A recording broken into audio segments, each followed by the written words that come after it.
Hello नमस्कार। एक बार फिर से स्वागत है आपका चाणक्य ग्रुप ऑफ इकोनॉमिक्स में। एक इंपॉर्टेंट सेशन में जुड़ जाइए। जो सेशन हम लोग 30 मिनट का अप्रोक्स इसको समअप करेंगे और डेफिनेटली आपका जो एग्जाम है, अपकमिंग एग्जाम, उसमें ये बिल्कुल काम आएगा। और अगर हम लोग पीवाईक्यूज यहाँ से देखें, देखो यूजीसी नेट के अगर आप रिसेंट क्वेश्चंस देखोगे तो इस टाइप के क्वेश्चंस बजट से, इकोनॉमिक सर्वे से बनेगा ही बनेगा। पिछला सेशन जो हमारा था वो इकोनॉमिक सर्वे का था और इस बार का जो हमारा सेशन रहेगा वो बजट का रहेगा। आने वाले एग्जाम्स में चाहे पीजीटी का है चाहे यूजीसी का है, आप इस टाइप के क्वेश्चंस देखोगे ही देखोगे, है ना। तो इंपॉर्टेंट सेशंस है। एक पेपर और एक पेन लेके जुड़ जाइए। बजट को हमने ऐसा प्रिपेयर किया है ताकि एग्जाम पॉइंट ऑफ व्यू से हम लोग इसकी स्टडी कर पाए। हाँ जी, स्पेसिफिक किसके पॉइंट ऑफ व्यू से रहे? एग्जाम पॉइंट ऑफ व्यू से। अब यहाँ पे मिडिल मैन के लिए क्या है या फिर हायर क्लास के लिए क्या है वो सब छोड़ दीजिए। बजट में स्टूडेंट के लिए क्या है बजट में ये देख लीजिए, ठीक है। क्योंकि इकोनॉमिक्स और अकाउंटेंसी, दैट इज इकोनॉमिक्स और कॉमर्स, दोनों में ही ये इंपॉर्टेंट है एक बजट, ठीक है, यूनियन बजट। एनवीएस और केवीएस टीयर 2 एग्जामिनेशन की तैयारी कर रहे हैं तो जुड़ सकते हैं हमसे, ठीक है। हम लोग डिटेल्ड कोर्स के साथ प्लस आपका डिस्क्रिप्टिव मटेरियल भी टीयर 2 का प्रोवाइड कर रहे हैं, प्लस ईएमआरएस, केवीएस, एनवीएस और यूजीसी नेट की अगर क्लासेस ज्वाइन करनी है तो भी कर सकते हैं। डिस्क्रिप्शन में लिंक है, वहां से आप विजिट कर सकते हो। चलिए आइए बजट 2026-27 को डिटेल में एनालिसिस करते हैं। कुछ पॉइंट ऐसे हैं। अच्छा देखो, बोर मत होना बीच में क्योंकि डाटा बेस्ड रहेगा। एक पेन रख लेना, फटाफट जो जो डाटा है वो लिख लेना आप, ठीक है। डेफिनेटली मैं कह रहा हूँ कि यहाँ से अपकमिंग एग्जाम में क्वेश्चन बनेंगे ही बनेंगे, तो 30 मिनट के लिए पेशेंस रखना। और इंपॉर्टेंट चीजें, ठीक है, इनको नोट करना अपने नोटबुक में। बहुत सारी चीजें नहीं सीखोगे आप, ठीक है। इसको बनाते बनाते मुझे 3 दिन लग गए, जो जो इंपॉर्टेंट चीजें थी उसको एक साइड रखने में। चलिए, तो इंपॉर्टेंट पहले 13 इंपॉर्टेंट फैक्ट देखो बजट के बारे में। बजट डिस्कस करेंगे जरूर। देखो कई बार ये भी आ जाता है कि factual based questions. James Wilson ने सबसे पहले इंडिया में बजट पब्लिश किया 1860 में, और इनकम टैक्स एक्ट भी 1816 का यहीं से ही आया। चलिए, आफ्टर इंडिपेंडेंस आर के शनमुखम सेठी ने बजट पब्लिश किया 26 नवंबर 1947 को। बजट पब्लिश होता है फेब फर्स्ट को। ये इसलिए भी होता है क्योंकि फर्स्ट फेब, उसके बाद मार्च, उसके बाद अप्रैल में जो है 1 अप्रैल से नया फिस्कल ईयर स्टार्ट होता है। तो नई स्टार्ट के लिए आपको टाइम मिल जाता है। और नेक्स्ट फोर्थ वन इज जो बजट वर्ड है, इस बार के यूजीसी नेट एग्जाम में आया था कि मनी वर्ड डिराइव फ्रॉम, ठीक। तो यहां से बजट आ सकता है। Budget word derive from French word है जिसका नंबर है, जिसका नाम है, दैट इज मीन है जिसका बजट। बजट का मतलब होता है a small leather brief case. पहले ब्रीफ केस में ही बजट पब्लिश होता था, लेकिन अब उसको चेंज कर दिया है, अब है बही खाता। आप लोग देखोगे जब निर्मला ताई जी आती हैं बजट पेश करने तो उनके हाथ में एक ऐसा ब्रीफ केस तो नहीं होता, एक बही खाता होता है जिसमें एक क्या बना होता है, नेशनल एम्बलम बना होता है, अशोक। चलिए, फर्स्ट पेपरलेस बजट आया बजट 2021 में। फर्स्ट वुमेन जो प्रेजेंट किया बजट इंडिया में वो है प्राइम मिनिस्टर इंदिरा गांधी। हाँ, वो फाइनेंस मिनिस्टर नहीं थी तब, लेकिन उनका पास फाइनेंस मिनिस्टर का पोर्टफोलियो था, ठीक है। मैक्सिमम बजट किसने पब्लिश किया है? मैक्सिमम बजट जो वुमेन है, female finance minister Nirmala Sitharaman है। 9 कंसेक्यूटिव बजट था उनका इस बार। ये क्वेश्चन बनेगा आपका अपकमिंग एग्जाम में, ठीक है। बट मैक्सिमम तो रिकॉर्ड है मोरारजी देसाई के पास, वो है 10 टाइम का। शायद निर्मला ताई तोड़ देंगी ये record. Morarji Desai unique person है क्योंकि उनको highest civilian award of India, Bharat Ratna, और highest civilian award of Pakistan, ठीक है, निशान पाकिस्तान, दोनों ही अवार्ड मिला है। ऐसा भैया एक ही इंसान है हिस्ट्री में। चलिए next, the first Hindi budget कब आया? 1955 में फर्स्ट हिंदी बजट आया, इससे पहले इंग्लिश में होता था। ड्रीम बजट किसको बोलते हैं? 1997 का बजट, जिसको पी चिदम्बरम जी ने पब्लिश किया था, या ठीक है, बजट जो लेके आए थे फाइनेंस मिनिस्टर पी चिदम्बरम थे 1997 में। कुछ टैक्स रेट वगैरह उन्होंने बहुत रिड्यूस किए थे। उसके बाद देखो बजट पीएम, कुछ पीएम भी हैं जिन्होंने बजट पब्लिश किया। जवाहरलाल नेहरू उसमें से पहले थे 1958, इंदिरा गांधी 1970, राजीव गांधी 1987। ब्लैक बजट भी बोलते हैं। ब्लैक बजट 1973 का जो है ब्लैक बजट है, उसमें यशवंत राव चौहान जो फाइनेंस मिनिस्टर तब, तो उन्होंने, फिस्कल डेफिसिट ज्यादा हो गया होगा 1971 इंडो पाक वॉर के बाद, ठीक है, जिसको बजट ब्लैक बजट बोला। अब आते हैं 2026-27 के बजट पे। सबसे पहली बात तो यह है कि ये 9th लगातार बजट है निर्मला सीतारमन जी का। चलिए नेक्स्ट, इस बजट में इन्होंने 3 कर्तव्य ऐड किए हैं, दैट इज कर्तव्य मतलब ड्यूटीज, 3 कर्तव्य दैट इज ड्यूटीज। अब ये क्वेश्चन आपका बन सकता है कि कितने ड्यूटीज इस बार बजट में इंट्रोड्यूस किए। हाँ जी, पहले एक बार ब्रीफ कर लेते हैं कि बजट में कितना अर्न हुआ और कितना खर्चा हुआ। देखो, एक्सपेंडिचर्स का जो एस्टिमेट्स है वो है 53 लाख करोड़, मोटा मोटा समझना, और रिसिप्ट हुआ 36 लाख करोड़, ठीक है। नेक्स्ट, उसके बाद आगे बढ़ते हैं। जीडीपी का इन्होंने एक आकलन रखा है कि नॉमिनल जीडीपी ग्रो करेगी 10% से 2026-27 में, ठीक है। Deficits, that one is most important, आगे हम इस पे डिटेल में डिस्कस करेंगे। रिवेन्यू डेफिसिट टारगेटेड है 1.5% जो थ्रू आउट द ईयर आपके काम आएगा। 1.5% रिवेन्यू डेफिसिट। हाँ जी, फिस्कल डेफिसिट 4.3% टारगेटेड है। ठीक है, आगे इसको डिटेल में करेंगे। डेप्ट, इंडिया का जीडीपी का कितना परसेंट डेप्ट है, देखो reduce it outstanding liability to around 50% करना एक टारगेट है 31st, that is March 31st तक। 2026-27 में आउटस्टैंडिंग जो लाइबिलिटी है, डेप्ट है, वो कितना है estimate 55.6% of GDP, that is liability. चलिए, पिलर्स ऑफ गवर्नमेंट बजट की बात करें, इस बार ग्रोथ एंड डेवलपमेंट की बात करें तो 6 पिलर्स इस बार इंट्रोड्यूस किए हैं, that is sustainable economic growth, sustaining economic growth, उसके बाद strengthening the foundation of growth, उसके बाद पीपल सेंट्रिक डेवलपमेंट होना चाहिए, ट्रस्ट बेस्ड गवर्नेंस होनी चाहिए, ईज ऑफ डूइंग बिजनेस और फिस्कल मैटर। ये फिस्कल मैटर जो है ना, ये बहुत इंपॉर्टेंट है, आगे इसको डिटेल में करेंगे। चलिए, अब आते हैं budget part A part B. Budget जो है ना 2 पार्ट में है। पार्ट ए में बहुत सारी योजनाएं हैं, बहुत सारे डेफिसिट्स है, टारगेट्स हैं। पार्ट बी में सिर्फ tax, indirect tax, direct tax. चलिए, तो जो इंपॉर्टेंट है आपका, that one is most important part है ये। ठीक है, 3 कर्तव्य इस बार डिस्कस किए हैं। देखो, पहला कर्तव्य ये है accelerate the sustain economic growth, economic growth को सस्टेन करना है, एक्सेलरेट करना है। सेकंड कर्तव्य ये है फुलफिल एस्पिरेशंस ऑफ पीपल, हाँ, लोगों की इच्छाएं भी तो पूरी करनी है। ठीक है, बिल्ड देयर कैपेसिटी। थर्ड कर्तव्य ये है बजट का विजन ऑफ सबका साथ सबका विकास। ठीक है, तीनों कर्तव्य देखते हैं कि गवर्नमेंट फुलफिल कर पाई सबका साथ सबका विकास वाला जो नैरेटिव है कि नहीं। चलिए, तो सबसे पहला कर्तव्य देखो क्या है, that one is most important, exam में बन सकता है कि कितने कर्तव्य थे। फर्स्ट कर्तव्य कौन सा है, देखो कर्तव्य होता है ड्यूटीज। फर्स्ट ड्यूटी ये है कि accelerate and sustain economic growth, economic growth को सस्टेन करना और एक्सेलरेट करना, ठीक है, बढ़ाना। तो इसके लिए 6 इंटरवेंशंस, मतलब 6 चीजें मेन इंपॉर्टेंट है इसमें। नंबर 1 स्केलिंग अप मैन्युफैक्चरिंग इन 7 स्ट्रेटेजिक फ्रंटियर। अच्छा, मैन्युफैक्चरिंग जो इंपॉर्टेंट चीजें हैं सिर्फ वही डिस्कस कर रहे हैं। देखो, एक बायोफार्मा शक्ति स्ट्रेटजी इन्होंने यूज की है, शक्ति। अब ये एग्जाम में बन सकता है कि बायोफार्मा के लिए शक्ति जो है, what is the abbreviation form of शक्ति। शक्ति जो है एब्रिवेटेड फॉर्म है किसकी, strategy for health care advancement through knowledge technology and innovation. हाँ जी, स्क्रीनशॉट लेना है या फिर फटाफट नोट कर लेना है इसको। इसके लिए बजट आउटले भी कितना, बजट एलोकेशन है 10,000 करोड़ रुपीस का नेक्स्ट 5 इयर्स में। Next, India semiconductor mission 2.0। देखो, सेमीकंडक्टर बहुत ज्यादा शॉर्टेज हो गई थी कोविड के बाद। ठीक है, क्वेश्चन आया भी था सेमीकंडक्टर के बारे में यूजीसी में। तो इसमें देखो, अब इंडिया सेमीकंडक्टर हो सकता है इंडिया खुद ही प्रोड्यूस करे यहाँ पे। उसके बाद आगे बढ़े, इलेक्ट्रॉनिक्स कंपोनेंट मैन्युफैक्चरिंग स्कीम के तहत 40,000 करोड़ रुपए का अलोकेट किया है। ठीक है, आउटले। चलिए, एक और देखो, मिनरल्स जहां जहां जिस स्टेट में होते हैं, rare earth corridors to be established, उनमें क्या होगा, रेयर अर्थ कॉरिडोर स्टैब्लिश किए जाएंगे उड़ीसा में, केरला में, आंध्र प्रदेश में, तमिलनाडु में, 4 स्टेट में।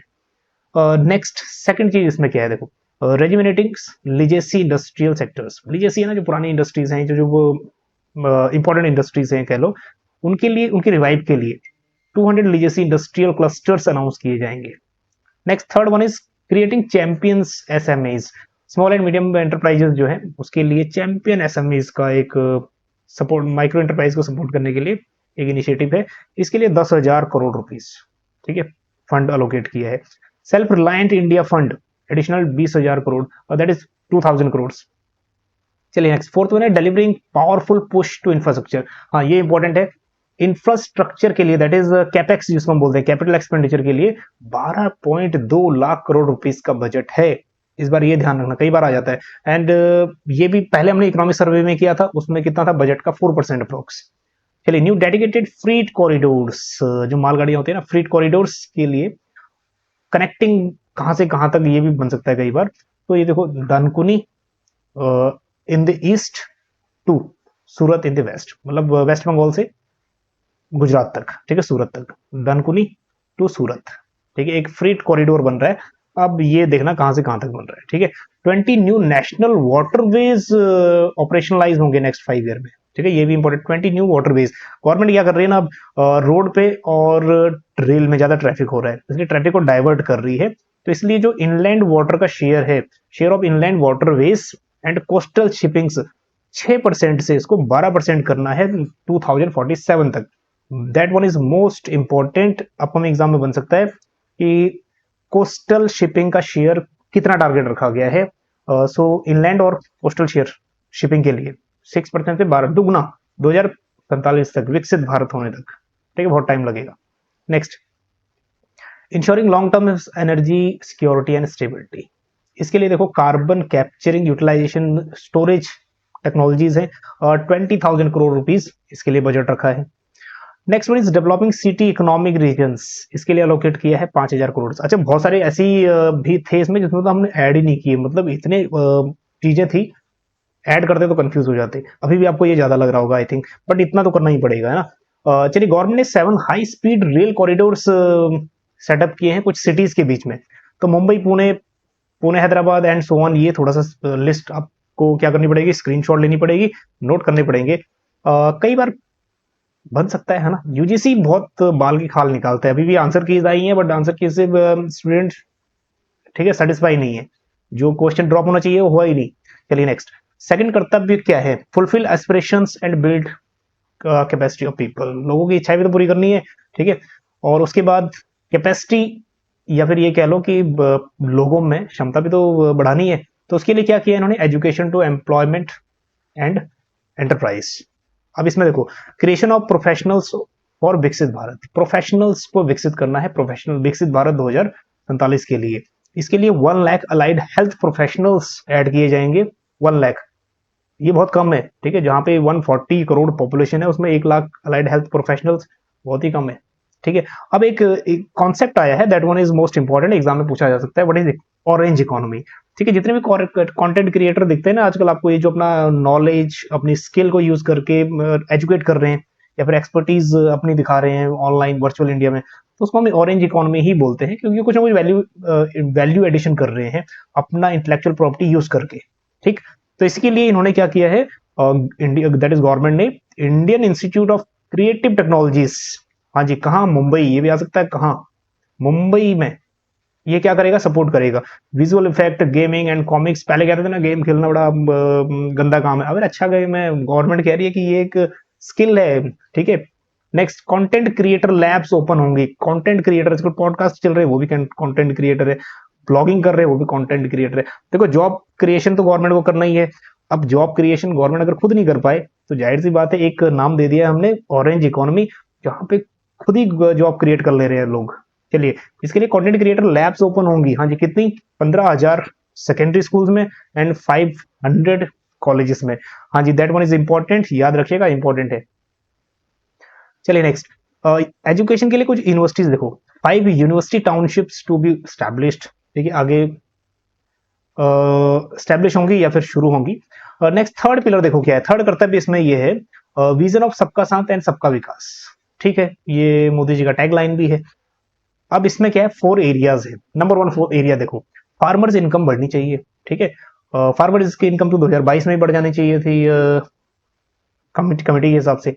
Bharat Vistaar, that one is important, ये एब्रीवेशन फॉर्म कर लेना, बहुत इंपॉर्टेंट है। Virtually integrated system to access agricultural resources, so that one is important, इसका आप लोग क्या करना, एब्रीवेटेड फॉर्म, ठीक है, ये शॉर्ट याद कर लेना इसका फुल फॉर्म। चलिए नेक्स्ट, आगे बढ़ते हैं सीधा ही। एम्पावरिंग दिव्यांगजन, दिव्यांगजन होते हैं जो हैंडीकैप्ड हैं, उनके लिए भी कुछ ऐसा क्रिएटिव जिसकी वजह, जिसके अगर उनके पास कोई स्किल है, ठीक है, वो भी अपना ऑरेंज इकोनॉमी में पार्टिसिपेट कर पाए, ठीक है, या फिर रोल से अपने आईटी में, या फिर एवीजीसी जो हमने पहले डिस्कस किया था, that is orange economy sector, hospitality में, फूड बेवरेजेस वगैरह में कंट्रीब्यूशन दे पाए। चलिए, थर्ड वन इसमें है commitment to mental health and trauma care. अच्छा, इसके लिए गवर्नमेंट ने सेटअप किया है निम्हंस 2.2 इन नॉर्थ इंडिया।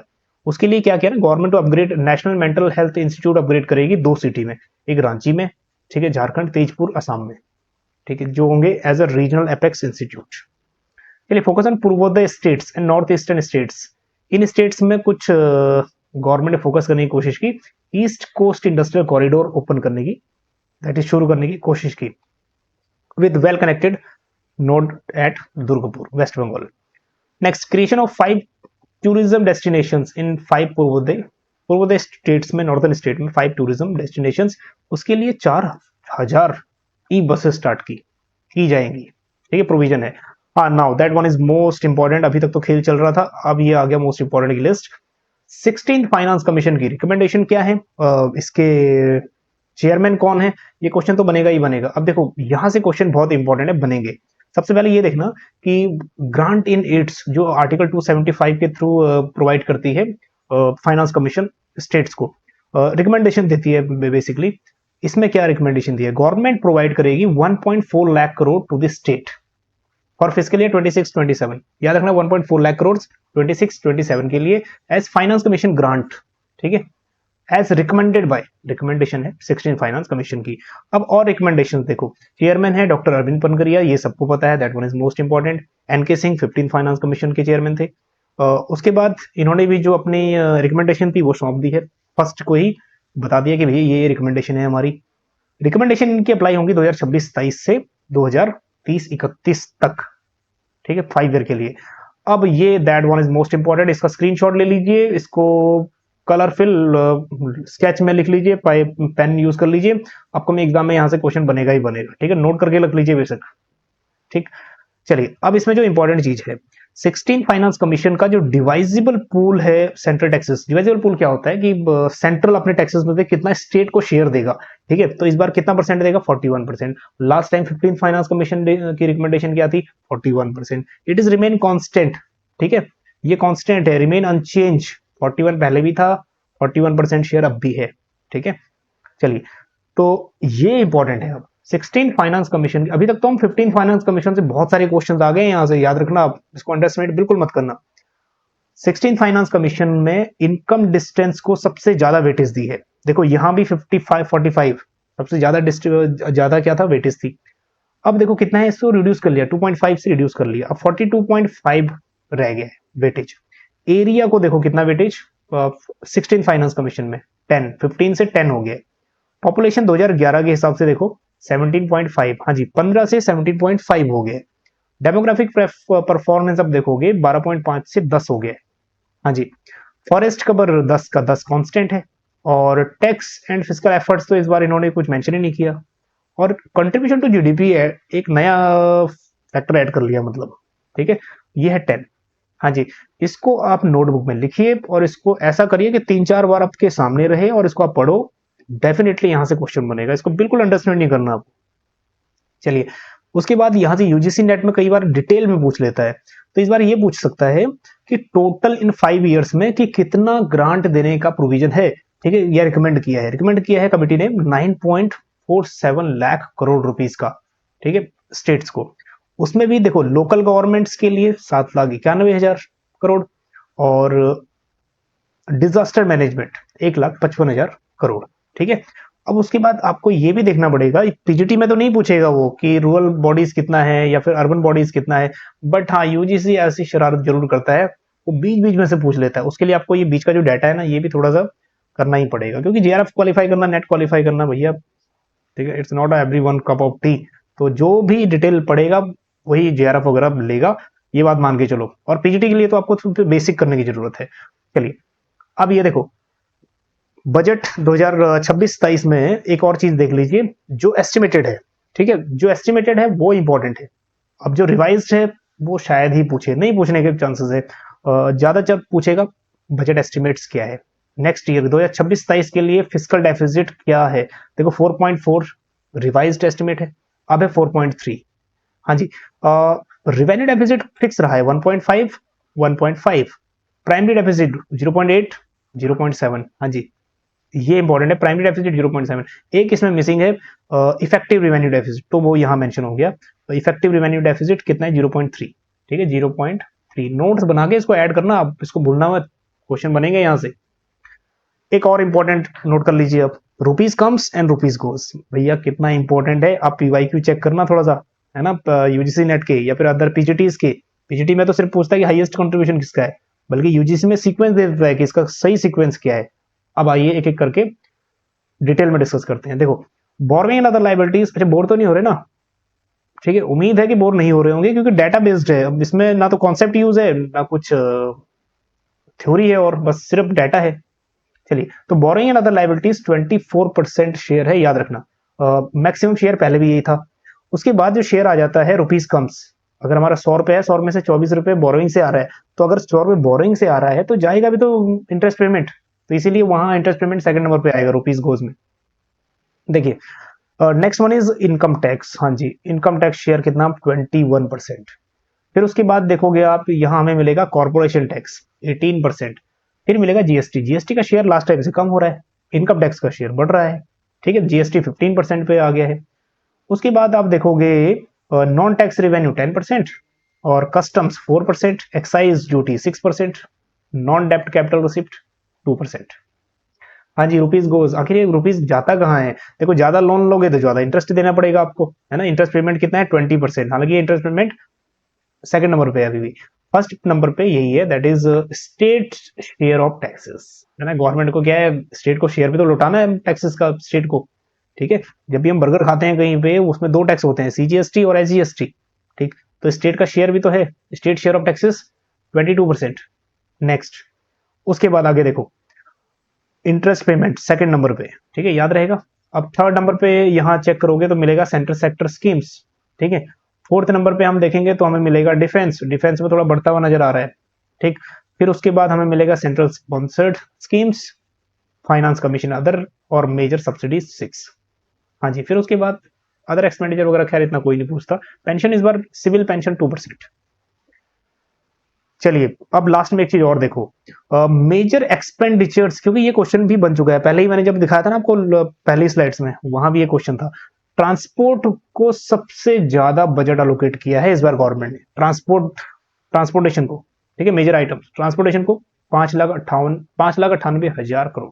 ठीक है, और डिफेंस आयोग के कई जैन जी होंगे तो वो हिंदी नहीं समझेंगे, तो मैं इंग्लिश में भी बता देता हूँ। डिफेंस में 5,94,000 करोड़। ठीक है, सेकंड नंबर पे रूरल डेवलपमेंट आ गया 2,73,000 crore. Home affairs 2,55,000 crore. Last में एग्रीकल्चर। ये सिर्फ 5-6 कर लेना बस, क्योंकि जब यूजीसी पूछता है ना, बहुत डीप पूछता है, तो 5-6 पूछेगा यूजीसी, इससे भी नीचे नहीं पूछेगा। ठीक है, फिर आ गया एग्रीकल्चर, फिर एजुकेशन, बस यहीं तक ही कर लेना। बाकी ये इस बार ये तो नीचे है, नीचे इतना करने की भी जरूरत नहीं है। पहले डिस्कस कर चुके हैं infrastructure capex 12.2 lakh crore. Education पे 5 यूनिवर्सिटी और टाउनशिप सेटअप होंगी, ये हमने डिस्कस कर लिया। 15,000 सेकेंडरी स्कूल्स में लैब और 500 कॉलेजेस में कंटेंट क्रिएटर लैब्स आएंगी। ठीक है, उसके बाद डेफिसिट हमने डिस्कस कर लिया, थोड़ा सा बस रिवीजन है। टारगेट 1.5 है रिवेन्यू डेफिसिट का, इसका डेफिसिट का कितना है 4.3, याद रहेगा 4.4 से 4.3। और वीबीजी रामजी स्कीम, हाँ जी, मनरेगा को रिप्लेस कर दिया ना अभी, तो सबसे ज्यादा बजट अलोकेशन अगर किसी स्कीम पे हुआ है तो वो हुआ है इस पे, हाईएस्ट अलोकेशन इन 2026-27 और 95,692 करोड़, मतलब 95,000 करोड़। चलिए नेक्स्ट, उसके बाद मनरेगा पे भी इन्होंने कुछ खर्चा किया, दैट इज 30,000 करोड़ रुपीस 26-27 के लिए, हालांकि रिप्लेस हो गया है मनरेक्स। चलिए नेक्स्ट, जल जीवन मिशन के अंदर 67, that is 67,000 crore rupees approx. हाँ जी, विकसित भारत रोजगार योजना के लिए एलोकेशन हुआ है 20,000 करोड़ रुपीस का। ठीक है, हालांकि जब भी क्वेश्चन पूछेगा आपको थोड़ा मार्जिन तो रखेगा ही रखेगा, वो तो सिर्फ इतना याद रख लेना 20 करोड़। ठीक है, चलिए अब देखते हैं कि पार्ट बी में क्या है। पार्ट बी में ना डायरेक्ट टैक्सेस इनडायरेक्ट टैक्सेस है। पार्ट बी बहुत ही इजी है, इसमें कुछ नहीं है ज्यादा। देखो 2025-26 और 26-27 सिर्फ 2 डाटा करना है। पहले इनडायरेक्ट टैक्स 4.6% था टोटल जीडीपी का, और डायरेक्ट टैक्स 6.8% था।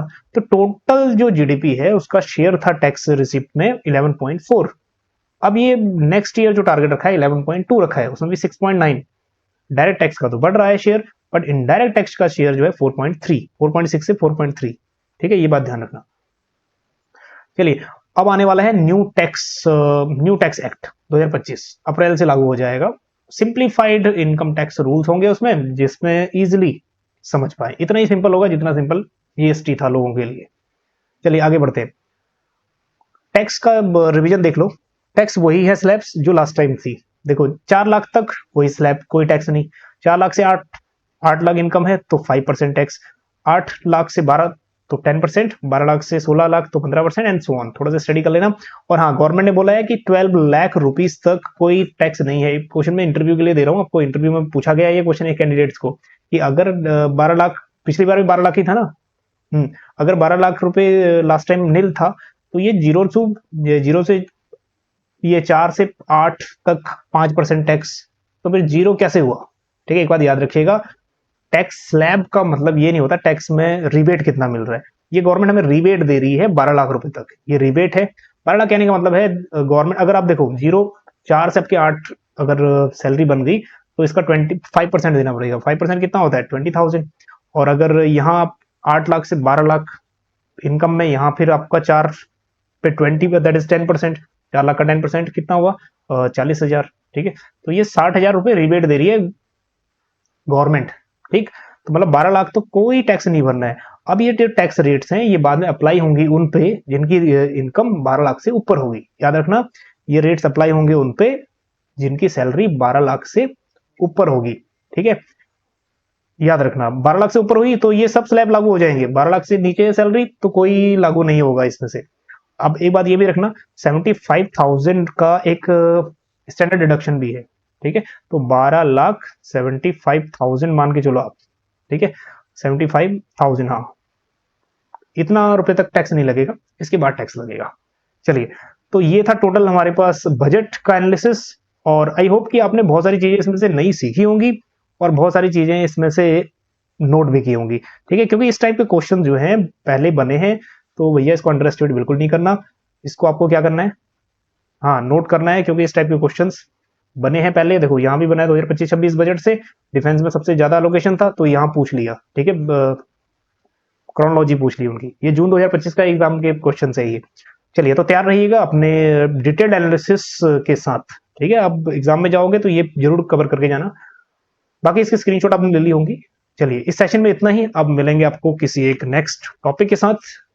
ठीक है, बने रहिएगा चाणक्य ग्रुप ऑफ इकोनॉमिक्स के साथ। बैच वगैरह अगर कुछ एनरोल करना चाहते हैं तो आप कांटेक्ट कर सकते हैं। ठीक है, डिस्क्रिप्शन में नंबर है। चलिए, मिलते हैं आपको नेक्स्ट सेशन में। Thank you so much.